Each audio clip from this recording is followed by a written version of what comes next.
Baik. Assalamualaikum warahmatullahi wabarakatuh. Selamat pagi dan apa kabar kepada yang terhormat Ibu Ida Nuraini, SE, MSc, sebagai dosen pengampu mata kuliah Akuntansi Manajemen, dan juga teman-teman mahasiswa rombongan belajar pendidikan Akuntansi A Angkatan 2021. Sebelumnya, kami dari Kelompok 9 berterima kasih kepada Ibu Ida karena sudah dipersilakan untuk memimpin jalannya diskusi perkuliahan pada hari ini. Baik, langsung saja kita alihkan fokus pada media PowerPoint kami. Topik yang akan kami bahas hari ini yaitu mengenai sistem biaya standar. Sebelum kita membahas apa itu sistem biaya standar, apa manfaat dan keuntungan dari sistem biaya standar, dan bagaimana perhitungan biaya standar, mari kita berpantun dahulu. Pohon pepaya tiada duri, tumbuh bersama bunga melati. Izinkan kami perkenalkan diri, semoga menyentuh hati.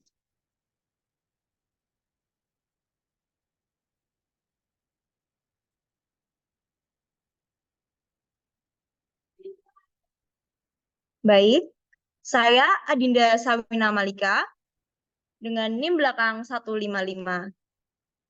Rekan saya Rainata Maharani dengan NIM belakang 316, Nurul Aini Lesti dengan NIM belakang 128, dan Syarafina Zalfa dengan NIM belakang 027. Baik, bismillah, mari kita mulai presentasi hari ini. Biaya standar. Biaya standar merupakan biaya yang ditentukan di muka, yang merupakan jumlah biaya yang seharusnya dikeluarkan untuk membuat satu satuan, produk, atau untuk membiayai kegiatan tertentu, yaitu kondisi ekonomi, tingkat harga, inflasi, aspek teknis mesin, dan peralatan yang digunakan oleh perusahaan, dan faktor tertentu lainnya. Meskipun pada awalnya sistem biaya standar diterapkan pada perusahaan manufaktur, sistem biaya standar ini juga dapat diterapkan pada perusahaan jasa. Nah, kenapa sih sistem biaya standar diterapkan? Nah, sistem biaya standar itu diterapkan karena sistem ini bermanfaat bagi perencanaan dan pengendalian serta bagi perhitungan harga pokok produksi. Nah, untuk perencanaan dan pengendalian, ini karena sistem pengendalian anggaran membandingkan biaya aktual dengan biaya yang dianggarkan dengan menghitung variansi, yaitu perbedaan antara biaya aktual dan biaya yang direncanakan untuk tingkat aktivitas aktual. Nah, bagi perhitungan harga pokok produk standar memiliki beberapa keuntungan dibanding perhitungan biaya normal dan perhitungan biaya aktual, yaitu yang pertama, memiliki kapasitas lebih untuk pengendalian. Yang kedua, sistem perhitungan biaya standar juga memberikan informasi biaya per unit yang dapat digunakan untuk keputusan penentuan harga.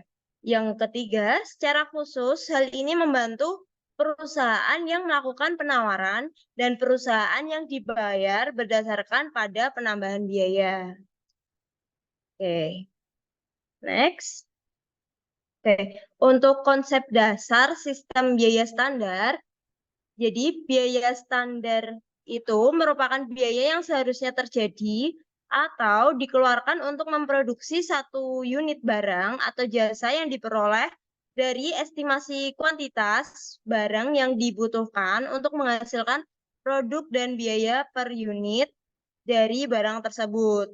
Untuk menetapkan angka biaya standar, berdasarkan hasil riset yang dilakukan maupun berdasarkan hasil evaluasi dan pengamatan perhitungan biaya periode sebelumnya, setelah mempertimbangkan inflasi, kenaikan harga, kualitas mesin dan peralatan, kenaikan tarif listrik, dan beberapa pertimbangan lainnya. Penentuan biaya standar yang tidak cermat menyebabkan keputusan yang diambil oleh manajemen perusahaan dalam mengevaluasi perbandingan biaya standar dan biaya sesungguhnya menjadi salah. Angka biaya standar yang ketat menyebabkan praktik operasi perusahaan sangat sulit untuk mencapainya, sehingga secara psikologis dapat memberikan tekanan bagi manajer produksi, supervisor, produk, kepala regu, maupun karyawan bagian produksi. Sebaliknya, angka biaya standar yang terlalu longgar untuk dicapai menyebabkan perusahaan beroperasi tidak efisien. Gitu. Next, untuk manfaat penggunaan, mengapa sih sistem biaya standar ini bermanfaat, harus digunakan gitu. Nah, manfaat penggunaan sistem biaya standar bagi manajemen perusahaan itu yang pertama, sebagai pedoman dalam melakukan perencanaan produksi pada khususnya dan perencanaan strategik perusahaan pada umumnya. Yang kedua, sebagai panduan kerja bagi jajaran pimpinan dan staf serta karyawan bagian produksi, mulai dari manajer produksi, supervisor, kepala regu, dan karyawan produksi. Yang ketiga, sebagai panduan melakukan evaluasi tentang efisiensi biaya produksi sebagai maaf. Yang ketiga, sebagai panduan melakukan evaluasi tentang efisiensi biaya produksi sebagai salah satu ukuran kinerja bagian produksi gitu. Dan yang terakhir, sebagai alat bagi manajemen perusahaan dalam pengendalian biaya produksi. Oke. Next, untuk materi selanjutnya akan dijelaskan oleh rekan saya, dipersilakan.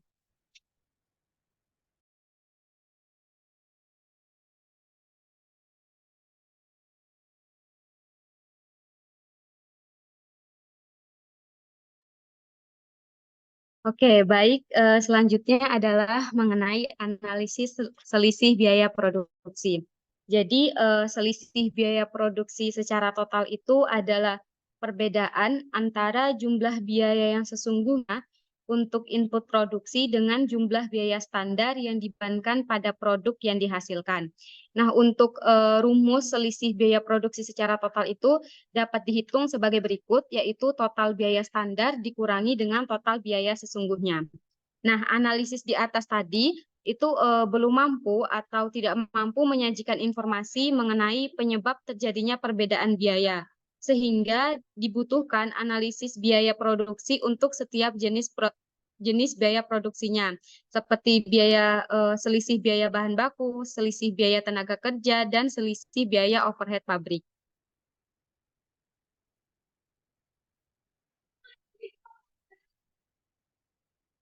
Oke, yang pertama di sini kita akan bahas mengenai selisih biaya bahan baku. Jadi, selisih biaya bahan baku ini merupakan perbedaan antara biaya bahan baku standar dengan biaya bahan baku sesungguhnya. Untuk unsur biaya bahan baku sendiri terdiri atas kuantitas bahan baku dan harga bahan baku per unitnya. Nah, untuk menghitung selisih biaya bahan baku, kita bisa menggunakan dua model.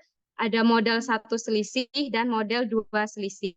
Nah, yang pertama ada model satu selisih. Untuk menghitung selisih biaya bahan baku model satu selisih, dapat digunakan rumus sebagai berikut. Selisih bahan baku sama dengan harga standar dikalikan dengan kuantitas standarnya, dikurangi harga sesungguhnya yang dikali dengan kuantitas sesungguhnya. Nah, untuk modal satu selisih ini, jika bahan baku standar lebih besar dari bahan baku sesungguhnya, maka terjadi selisih menguntungkan. Dan sebaliknya, jika bahan baku standar lebih kecil dari biaya bahan baku sesungguhnya, maka selisih merugikan. Baik, yang kedua ada model dua selisih. Nah, untuk model dua selisih ini terdiri dari selisih harga bahan baku dan selisih kuantitas bahan baku.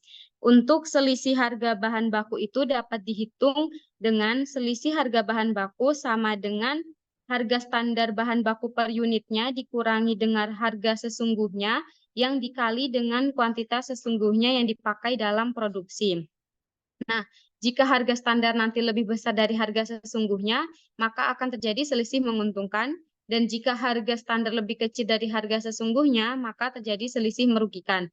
Yang kedua, selisih kuantitas bahan baku itu dapat dihitung dengan kuantitas standar dikurangi dengan kuantitas sesungguhnya yang dikalikan dengan harga standar. Nah, jika kuantitas standar itu lebih besar daripada kuantitas sesungguhnya, maka ada selisih menguntungkan, dan jika kuantitas standar lebih kecil dari kuantitas sesungguhnya, maka selisih merugikan. Sehingga selisih harga dan selisih kuantitas dapat dirumuskan dengan selisih biaya bahan baku sama dengan selisih harga dikurangi dengan selisih kuantitasnya. Baik, yang kedua, selisih biaya tenaga kerja. Jadi, selisih biaya tenaga kerja itu merupakan perbedaan antara biaya tenaga kerja standar dengan biaya tenaga kerja sesungguhnya. Nah, unsur biaya tenaga kerja itu terdiri dari jumlah jam kerja dan tarif jam kerja per unitnya. Sama seperti selisih biaya bahan baku, selisih biaya tenaga kerja dapat dihitung menggunakan model satu selisih maupun model dua selisih. Nah, yang pertama ada model satu selisih. Untuk model satu selisih sendiri dihitung dengan rumus selisih biaya tenaga kerja sama dengan tarif standar biaya tenaga kerja per unit dikalikan dengan jam kerja standar dikurangi dengan tarif sesungguhnya biaya tenaga kerja per unit dikalikan dengan jam kerja sesungguhnya. Nah, jika biaya tenaga kerja standar itu lebih besar dari biaya tenaga kerja sesungguhnya, maka ada selisih menguntungkan. Dan sebaliknya, biaya tenaga kerja standar itu kalau lebih kecil dari biaya tenaga kerja sesungguhnya, maka selisih merugikan. Kemudian ada model dua selisih. Nah, perhitungan model dua selisih ini ada dua. Yang pertama, selisih tarif tenaga kerja. Jadi, selisih tarif tenaga kerja dapat dihitung dengan tarif standar biaya tenaga kerja per unit dikurangi dengan tarif sesungguhnya yang dikalikan dengan jam kerja sesungguhnya. Jika tarif standar itu lebih besar dari tarif sesungguhnya, maka selisih menguntungkan. Dan jika tarif standar lebih kecil dari tarif sesungguhnya, maka selisih merugikan. Nah, yang kedua ada selisih efisiensi tenaga kerja. Selisih efisiensi tenaga kerja dapat dihitung dengan jam kerja standar dikurangi dengan jam kerja sesungguhnya yang dikalikan dengan tarif standar biaya tenaga kerja. Jadi kalau jam standarnya lebih besar dari jam kerja sesungguhnya, maka selisih menguntungkan. Dan jika jam kerja standar lebih kecil dari jam kerja sesungguhnya, maka selisih merugikan. Nah, sehingga selisih tarif tenaga kerja dan selisih efisiensi tenaga kerja dapat dihitung dengan SBTK atau selisih biaya tenaga kerja sama dengan selisih tarif tenaga kerja dikurangi dengan selisih efisiensi tenaga kerja. Nah, kemudian kita akan mencoba contoh soalnya. Di sini ada PT Adidas adalah salah satu perusahaan yang memproduksi alat-alat properti dan olahraga. Salah satu produknya berupa bola untuk sepak bola. Nah, di sini ada informasi-informasi manajemen perusahaan menetapkan standar biaya produksi setiap satu buah bola sebagai berikut. Bahan baku 2 meter persegi kulit sintetis, harga kulit sintetisnya itu 100.000 per meternya, kemudian jam kerja 4 jam, tarif tenaga kerja 20.000 per jam. Nah, data produksi dan biaya produksi pada bulan Mei 2017 disajikan sebagai berikut. Yang pertama, jumlah produksi selama bulan Mei sebanyak 1.000 bola. Yang kedua, jumlah bahan baku yang dipakai selama bulan Mei adalah kulit sintetis sebanyak 1.900 meter persegi dengan harga kulit sintetis 110.000 per meter persegi. Yang ketiga, jumlah jam kerja sebanyak 4.100 jam kerja. Dan yang terakhir, tarif tenaga kerja sebesar 25.000 per jamnya. Nah, dari soal di atas diminta untuk yang pertama menghitung selisih biaya bahan baku, yang kedua selisih harga bahan baku, yang ketiga selisih kuantitas bahan baku, yang keempat selisih biaya tenaga kerja, yang kelima selisih tarif tenaga kerja, dan yang keenam selisih efisiensi tenaga kerja. Nah, kemudian penyelesaiannya, tadi dari soal, maka diketahui harga standarnya 100.000, kuantitas standarnya 2 dikalikan 1.000 itu ada 2.000 meter, kemudian harga sesungguhnya ada 110.000, dan kuantitas sesungguhnya ada 1.900 meter. Nah, yang pertama kita bakal menghitung selisih biaya bahan baku. Nah, selisih biaya bahan baku sendiri yaitu rumusnya harga standar dikali dengan kuantitas standar dikurangi harga sesungguhnya dikalikan dengan kuantitas sesungguhnya. Yang mana 100.000 dikalikan dengan 2.000 dikurangi 110.000 dikalikan 1.900. Maka 200 juta dikurangi 209 juta. Karena di sini harga standarnya lebih kecil daripada harga sesungguhnya, maka terjadi selisih yang merugikan sebesar 9 juta.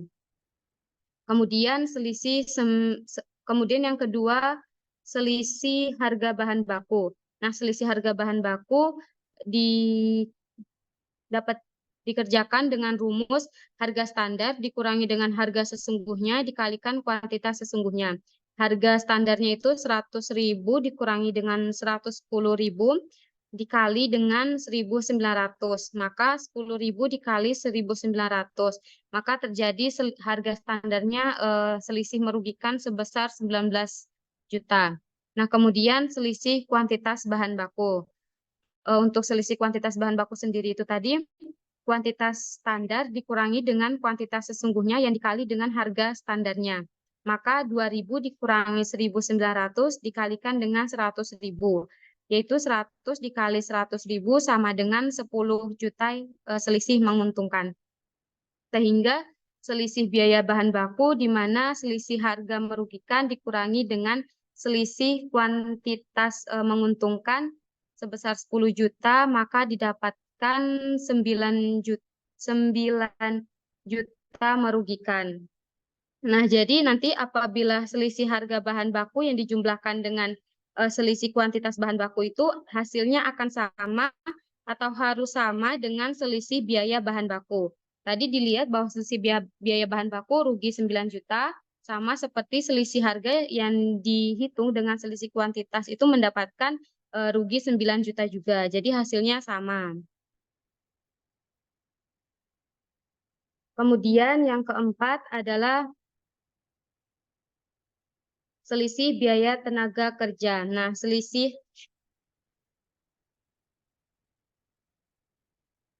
biaya tenaga kerja dapat dihitung dengan rumus tarif standar dikali dengan jam kerja standar dikurangi dengan tarif sesungguhnya dikalikan dengan jam kerja sesungguhnya, di mana 20.000 dikalikan dengan 4.000 dikurangi 25.000 dikalikan dengan 4.100.000, yang mana 80 juta dikurangi dengan 100.500.000 mendapatkan 22.500.000 selisih merugikan.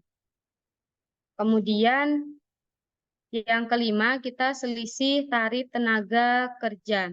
Nah, selisih tarif tenaga kerja itu dapat dihitung dengan tarif standar dikurangi dengan tarif sesungguhnya dikali jam kerja sesungguhnya, yaitu 20.000 dikurangi dengan 25.000 dikalikan dengan 4.100, yaitu 5.000 dikalikan dengan 4.100 dapat 20.500.000 selisih merugikan.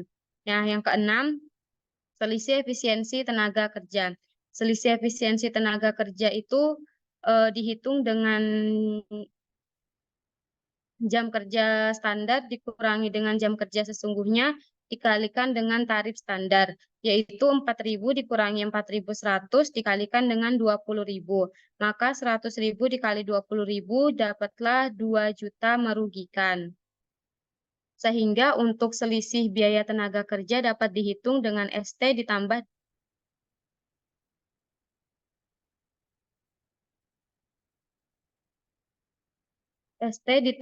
dengan SE, yaitu 20.500.000 ditambah dengan 2 juta, dapatlah selisih 22.500.000 merugikan. Baik, kemudian untuk materi selanjutnya akan dijelaskan oleh rekan saya.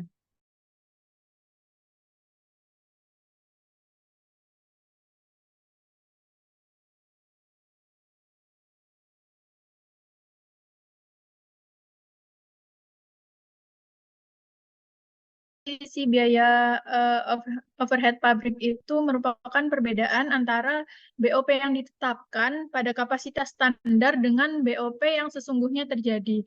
Nah, unsur BOP terdiri atas jumlah jam kapasitas produksi dan tarif BOP setiap kapasitas.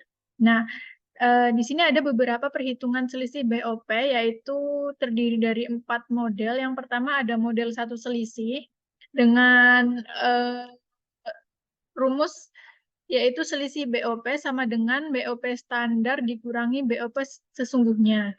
Dengan catatan jika BOP standar lebih dari BOP sesungguhnya sama dengan selisih menguntungkan, dan BOP standar kurang dari BOP sesungguhnya sama dengan selisih merugikan. Next, yaitu ada model dua selisih. Nah, model dua selisih ini itu terdiri dari selisih volume dan juga selisih anggaran. Nah, untuk selisih volume sendiri itu dapat dihitung dengan cara selisih volume sama dengan BOP standar dikurangi BOP dianggarkan pada kapasitas standar, dan juga BOP dianggarkan pada kapasitas standar sama dengan BOP tetap pada kapasitas yang direncanakan ditambah BOP variabel pada kapasitas standar. Nah, jika BOP ST itu lebih dari BOP AST, yaitu selisihnya menguntungkan. Jika BOP ST kurang dari BOP AST, yaitu selisihnya merugikan. Nah, selanjutnya yaitu ada selisih anggaran, dapat dihitung yaitu selisih anggaran sama dengan BOP dianggarkan pada kapasitas standar dikurangi BOP sesungguhnya, dan juga BOP dianggarkan pada kapasitas standar sama dengan BOP tetap pada kapasitas yang direncanakan ditambah BOP variabel pada kapasitas standar.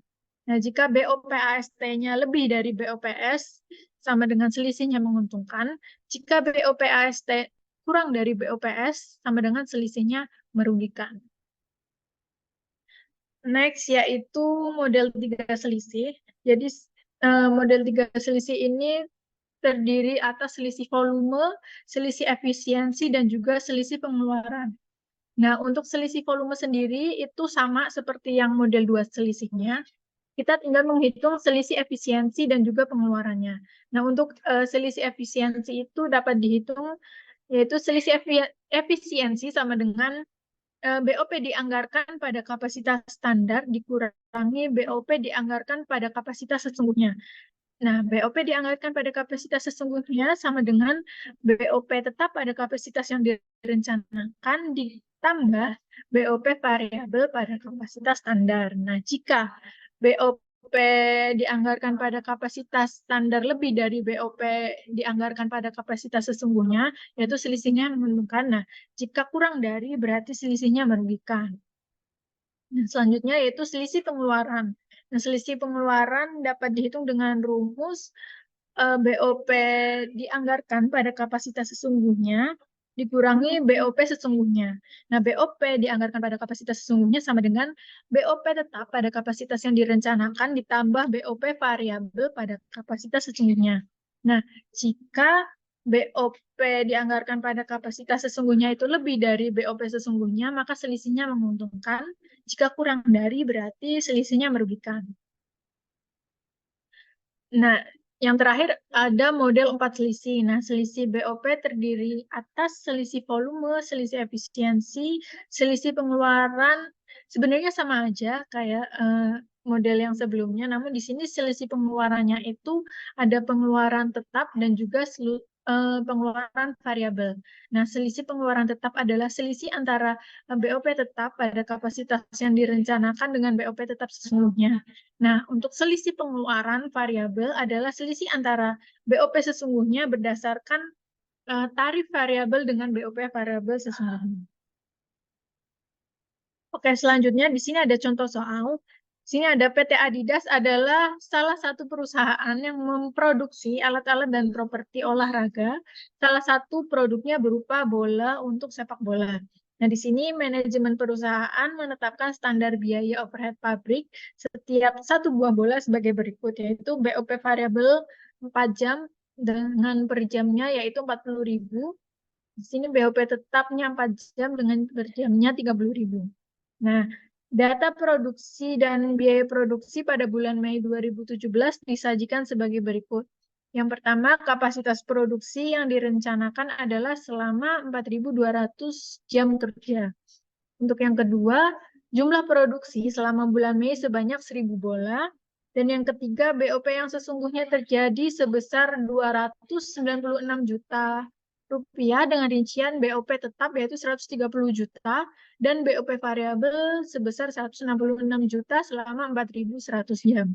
Nah, berdasarkan data di atas, kita disuruh menghitung model 1 selisih, model 2 selisih, model 3 selisih, dan juga model 4 selisih. Nah, penyelesaian yang pertama yaitu model 1 selisih. Di sini diketahui KST-nya itu 4.000 jam, KS-nya 4.100 jam, KN-nya 4.200 jam, lalu TT-nya ada 30.000 per jam, dan TV-nya ada 40.000 per jam. Nah, ini BOP sungguhnya yaitu 296 juta. Yang pertama, model 1 selisih. Kita menghitung selisih BOP dengan rumus yang tertera. Jadi BOPST-nya sama dengan 4.000 jam dikali 70.000, jadinya 280 juta. Untuk BOPS-nya 296 juta, dan selisihnya 16 juta rugi. Nah, di sini di bawah ada gambarannya, yaitu untuk BOP standar berarti 280 juta, dan BOP sesungguhnya berarti 296 juta. Nah, selisihnya 9 juta rugi. Lalu, untuk model 2 selisih, yaitu kita menghitung selisih volume dengan rumus yang tertera, langsung saja ke BOPST-nya sama dengan 4.000 jam kali 70.000, yaitu hasilnya 280 juta. Terus lalu BOPTN-nya 4.200 jam dikali 70.000, yaitu 126 juta. BOPVST-nya yaitu 4.000 jam dikali 40.000, yaitu 160 juta.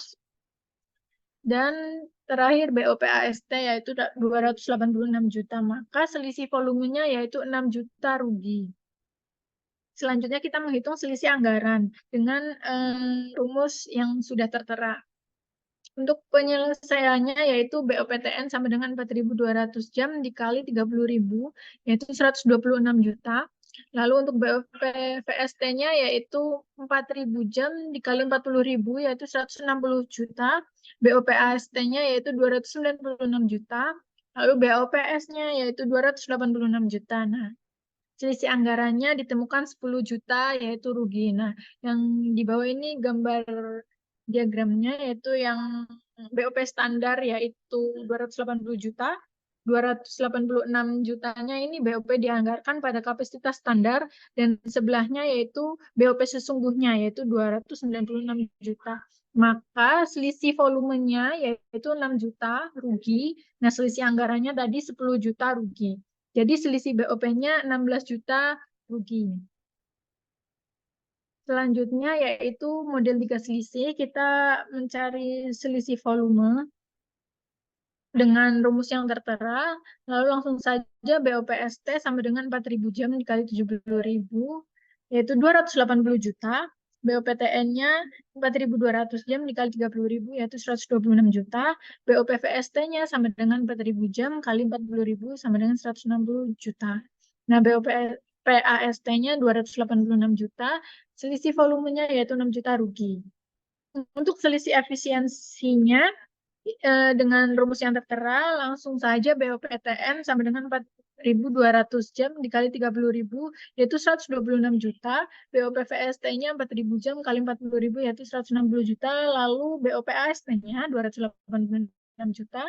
BOPTN 4.200 jam dikali 30.000 sama dengan 126 juta. BOPVS sama dengan 4.100 jam dikali 40.000, yaitu 164 juta. Nah, di sini BOPAS-nya 290 juta, selisih efisiensinya 4 juta rugi. Lalu kita menghitung selisih pengeluarannya dengan rumus tertera, dengan BOPTN 4.200 jam dikali 30.000, yaitu 126 juta, BOPVS-nya 4.100 jam dikali 40.000, 164 juta. Lalu untuk BOPAS-nya 290 juta, BOPS-nya 296 juta. Jadi selisih pengeluarannya 6 juta rugi. Nah, yang di bawah ini diagramnya, yaitu dengan BOP standar 280 juta, lalu BOP dianggarkan pada kapasitas standar 286 juta, BOP dianggarkan pada kapasitas sesungguhnya 290 juta, dan juga BOP sesungguhnya 296 juta. Nah, selisih volumenya didapatkan yaitu 6 juta rugi, selisih efisiensinya 4 juta rugi, dan juga selisih pengeluarannya itu 6 juta rugi. Jadi selisih BOP-nya 16 juta rugi. Selanjutnya, yaitu model 4 selisih. Selisih volume dan selisih efisiensi dihitung tadi seperti pada model 3 selisih. Nah, di bedanya kita di sini menghitung selisih pengeluaran tetap dan juga variabel. Untuk pengeluaran tetap, BOP sama dengan 4.200 jam dikali 20.000, yaitu 126 juta. BOTS sama dengan 110 juta, selisih pengeluaran tetapnya 4 juta rugi. Jadi, langsung ke selisih pengeluaran variabel, yaitu BOPAV sama dengan 4.100 jam dikali 40.000 sama dengan 164 juta. BOPVS-nya 166 juta. Selisih pengeluaran variabel 2 juta rugi. Nah, yang di bawahnya yaitu kita tahu bahwa BOP standar berarti 280 juta. BOP dianggarkan pada kapasitas standar yaitu 286 juta. Lalu BOP dianggarkan pada kapasitas sesungguhnya yaitu 290 juta, BOP sesungguhnya yaitu 296 juta. Untuk selisih volumenya berarti 6 juta rugi, selisih efisiensinya 4 juta rugi, untuk selisih pengeluaran tetapnya 4 juta rugi, dan juga selisih pengeluaran variabelnya 2 juta rugi. Jadi untuk selisih BOP 16 juta rugi. Next akan disampaikan oleh rekan saya.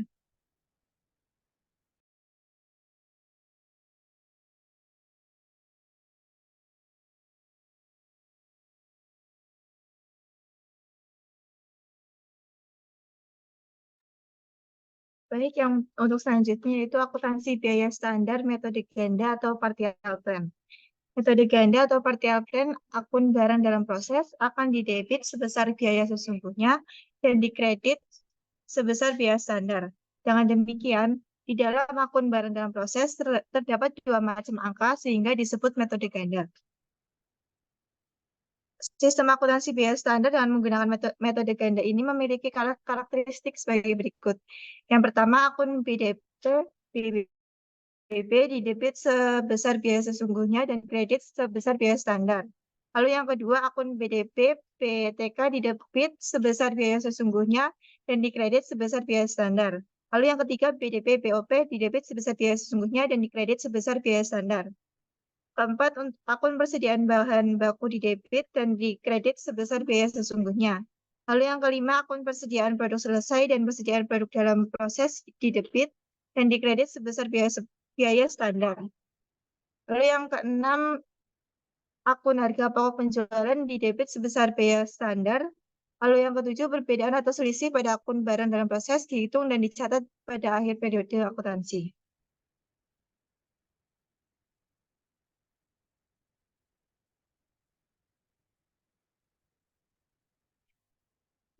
Lalu selanjutnya ada akuntansi biaya standar metode tunggal atau single plan. Pada metode tunggal atau single plan, akun barang dalam proses didebit sebesar biaya standar dan dikredit sebesar biaya standar. Dengan demikian, di dalam akun barang dalam proses hanya terdapat satu jenis angka, yaitu biaya standar, sehingga disebut dengan metode tunggal.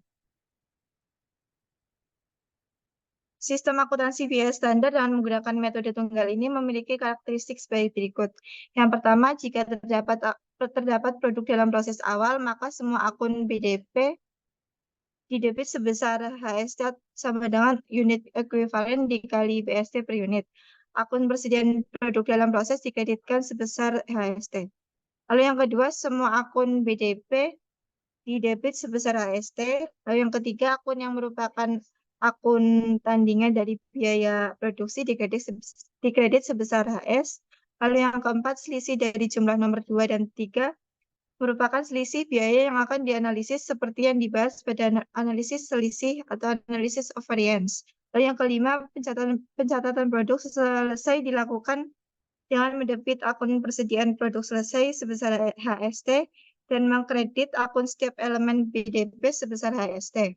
Lalu yang keenam, pencatatan produk dalam proses dilakukan dengan mendebit akun persediaan produk selesai sebesar HST dan mengkredit akun setiap elemen BDP sebesar HST setelah mempertimbangkan tingkat penyelesaian.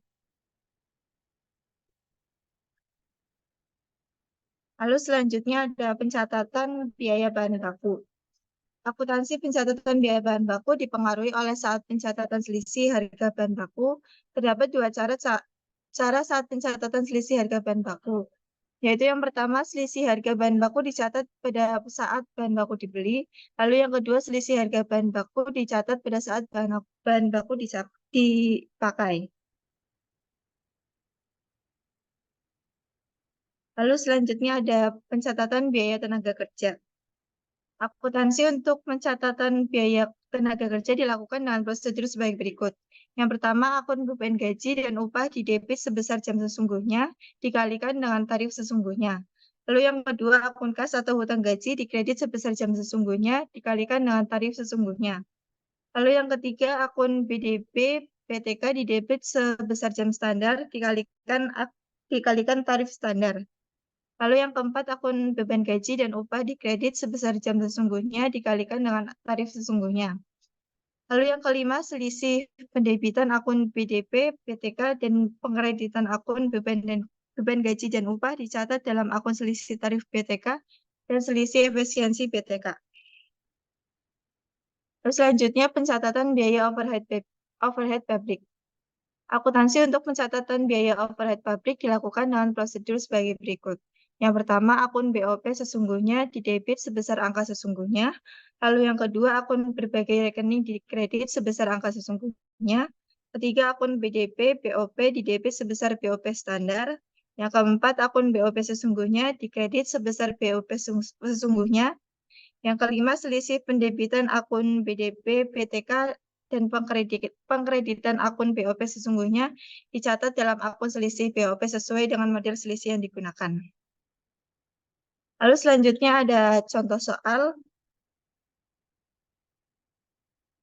Contoh soalnya itu PT Adidas adalah salah satu perusahaan yang memproduksi alat-alat dan properti olahraga. Salah satu produknya berupa bola untuk sepak bola. Manajemen perusahaan menetapkan standar biaya produksi setiap satu buah bola sebagai berikut. Yang pertama, bahan baku 2 meter kulit sintetis. Lalu yang kedua, harga kulit sintetis 100.000 per meter. Lalu yang ketiga, jam kerja 4 jam. Yang keempat, tarif tenaga kerja 20.000 per jam. Lalu BOP variabel 4 jam sebesar 40.000. Lalu BOP tetap 4 jam sebesar 30.000. Data produksi dan biaya produksi pada bulan Mei 2017 disajikan sebagai berikut. Yang pertama, jumlah produksi selama bulan Mei sebanyak 1.000 bola. Lalu yang kedua, jumlah bahan baku yang dibeli 2.000 meter persegi. Bahan baku yang dipakai selama bulan Mei adalah kulit sintetis sebanyak 1.900 meter. Dengan harga kulit sintetis 110.000 per meter. Lalu jumlah jam kerja sebanyak 4.100 jam kerja. Tarif tenaga kerja sebesar 25.000 per jam. Kapasitas produk yang direncanakan adalah 4.200 jam kerja. BOP yang sesungguhnya terjadi sebesar 296 juta, dengan rincian BOP tetap 130 juta dan BOP variabel 166 juta dengan 4.100 jam. Lalu seandainya perhitungan selisih biaya menggunakan model dua selisih diperoleh hasil perhitungan sebagai berikut. Yang pertama, selisih harga BB yaitu sebesar 19 juta rupiah. Lalu yang kedua, selisih kuantitas BB sebesar 10 juta laba. Lalu yang ketiga, selisih tarif TK sebesar 20.500 rupiah. Lalu yang keempat, selisih efisiensi TK sebesar 2 juta rupiah. Lalu yang kelima, selisih volume sebesar 6 juta rupiah. Lalu yang keenam, selisih anggaran sebesar 10 juta rupiah. Berdasarkan data di atas, yang pertama, susunlah jurnal yang diperlukan jika perusahaan menggunakan sistem akuntansi biaya standar metode ganda. Lalu yang kedua, jurnal pada saat pembelian dan pemakaian bahan baku jika selisih harga dicatat pada saat bahan baku dibeli. Lalu yang ketiga, jurnal pada saat pembelian dan pemakaian bahan baku jika selisih harga dicatat pada saat bahan baku dipakai. Lalu yang keempat, jurnal mencatat BTK. Lalu yang kelima, jurnal mencatat BOP. Untuk penyelesaian soal pertama, yaitu susunan jurnal yang diperlukan jika perusahaan menggunakan sistem akuntansi biaya standar metode ganda, yaitu yang pertama, jurnal pada pembelian bahan baku, nama akun yaitu Presiden BB dengan didebit 220 juta. Lalu kas atau hutang usaha dikredit 220 juta. Lalu yang kedua, pemakaian bahan baku PDP BB didebit 209 juta, persediaan BB 209 juta. Terjadinya gaji dan upah, akun yang pertama yaitu beban gaji dan upah didebit 102.500 juta. Lalu yang kedua, kas atau hutang gaji dan upah dikredit 102.500 juta. Pencatatan BTK. PDP BTK didebit 102.500 juta. Beban gaji dan upah dikredit 102.500.000. Lalu selanjutnya terjadinya BOP. BOP sesungguhnya didebit 296 juta. Berbagai rekening dikredit 296 juta dikredit. Lalu selanjutnya pembebanan BOP kepada produk. PDP BOP didebit sebesar 296 juta. BOP sesungguhnya sebesar 296 juta dikredit. Lalu pencatatan produk selesai. Akun pertama persediaan produk selesai didebit 296 juta. Lalu PDP BBB 200 juta dikredit. PDP BTK 80 juta dikredit. PDP BOP 280 juta dikredit. Lalu pencatatan selisih BBB. Yang pertama selisih harga BBB didebit 19 juta. PDP BBB dikredit 9 juta. Selisih kuantitas BB dikredit 10 juta.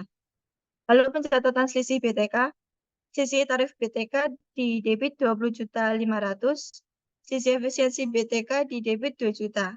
PDB BTK dikredit 22.500.000. Pencatatan selisih BOP.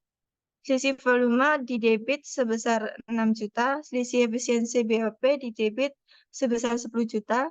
PDB BOP dikredit sebesar 16 juta. Lalu soal yang kedua yaitu jurnal pada saat pembelian dan pemakaian bahan baku jika selisih harga dicatat pada saat bahan baku dibeli. Untuk data yang dipakai yaitu standar biaya produksi setiap satu buah bola, bahan baku 2 meter kulit sintetis, harga kulit sintetis 100.000 per meter. Jumlah produksi selama bulan Mei sebanyak 1.000 bola. Lalu jumlah bahan baku yang dibeli 2.000 meter. Bahan baku yang dipakai selama bulan Mei adalah kulit sintetis sebanyak 1.900 meter dengan harga kulit sintetis 110.000 per meter. Lalu untuk jurnalnya yaitu yang pertama ada pembelian bahan baku. Nama akunnya persediaan BB, debitnya 200 juta. Lalu selisih harga BB dibeli, debitnya 20 juta. Lalu kreditnya yaitu kas atau hutang usaha sebesar 220 juta. Lalu yang kedua pemakaian bahan baku. Nama akunnya yang pertama BDP atau PDP BBB didebit sebesar 200 juta. Persediaan BB dikredit sebesar 190 juta. Selisih kuantitas BB dikredit sebesar 10 juta. Lalu pertanyaan ketiga, jurnal pada saat pembelian dan pemakaian bahan baku jika selisih harga dicatat pada saat bahan baku dipakai. Untuk jurnal yang pertama yaitu pembelian bahan baku dengan nama akun persediaan BB didebit 200 juta, selisih harga BB dibeli didebit 20 juta, kas atau hutang usaha dikredit 220 juta. Lalu jurnal yang kedua pemakaian bahan baku. Akun yang pertama BDP BBB didebit 200 juta, selisih harga BB dipakai 19 juta didebit, persediaan BB dikredit 209 juta, selisih kuantitas BB dikredit 10 juta. Lalu yang keempat, jurnal pencatatan BTK. Untuk jurnal pencatatan BTK,